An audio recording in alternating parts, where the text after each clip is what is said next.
حضرت مالک بن دینار فرماتے ہیں میں توبہ کرنے سے پہلے بہت بڑا شرابی تھا، میری 2 سال کی بیٹی تھی، میں شراب پینے لگتا تھا تو میری شراب گرا دیتی تھی، کہتی ابا میں تجھے گناہ نہیں کرنے دوں گی۔ 2 سال کی بیٹی، فرماتے میری بد نصیبی دیکھو میری بیٹی فوت ہو گئی۔ ایک رات میں خواب دیکھتا ہوں کہ دوزخ جنت کے فیصلے ہو رہے ہیں، قیامت قائم ہو گئی ہے، کے لیے دوزخ کا حکم آ گیا۔ میرے پیچھے ایک بڑا سا اژدہا، بڑا سا سانپ بھاگنے لگا، فرماتے ہیں میں دوڑتا جا رہا ہوں، ایک بزرگ نظر آئے، میں نے کہا مجھے بچانا، کہنے لگے بیٹا میں کمزور ہوں، میں نہیں بچا سکتا۔ کہتے ہیں مجھے میرا اشارہ کیا، کہنے لگے پہاڑ کی طرف جا شاید تو بچ جائے۔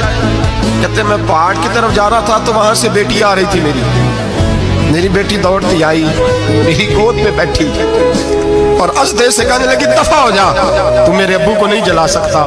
کہتے ہیں وہ 2 سال کی بیٹی کی آواز سن کے وہ ازدہ بھاگ گیا، میری گود میں بیٹھ خواب دیکھنا، میری داڑھی سے کھیلنے لگی، کہنے لگی ابا میں تجھے منع کرتی ہوں نا شراب نہ پیا کر، شراب۔ تو میں نے کہا بیٹے یہ کیا ہے سارا کچھ؟ کہا ابا جی یہ تیرے برے عمل ہے جو ازدہا بن۔ تو بزرگ کون تھے؟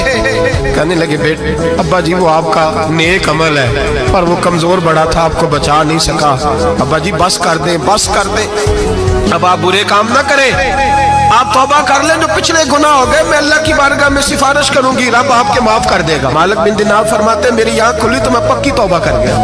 بیٹیاں تو بخشوانے آئی ہیں دنیا میں، بخشوانے، اور یہاں لوگ فخر کرتے ہیں، فخر سے بتاتے ہیں، کہتے ہیں میرے بیٹے کے 15 رشتے ہیں، شاید مجھے قرآن اندازی کرنی پڑے، شرم کر، حیا کر۔ لوگیوں کی بیٹیوں کے بارے میں اس طرح کے انداز اختیار کرتا ہے، تو گناہ کرتا ہے پھر اس پر تو پھولتا نہیں سماتا، اور تو پھر تجھے حیا نہیں آتی۔ لوگ ٹیس کرتے ہیں، میں نے دیکھا ہے کہ بھائی کو تکلیف دیتے ہیں، کہ باپ کو تکلیف دیتے ہیں، اذیت پہنچاتے ہیں۔ ڈرنا چاہیے، گناہ کرتے ہو پھر فخر بھی کرتے ہو، شرم آنی چاہیے۔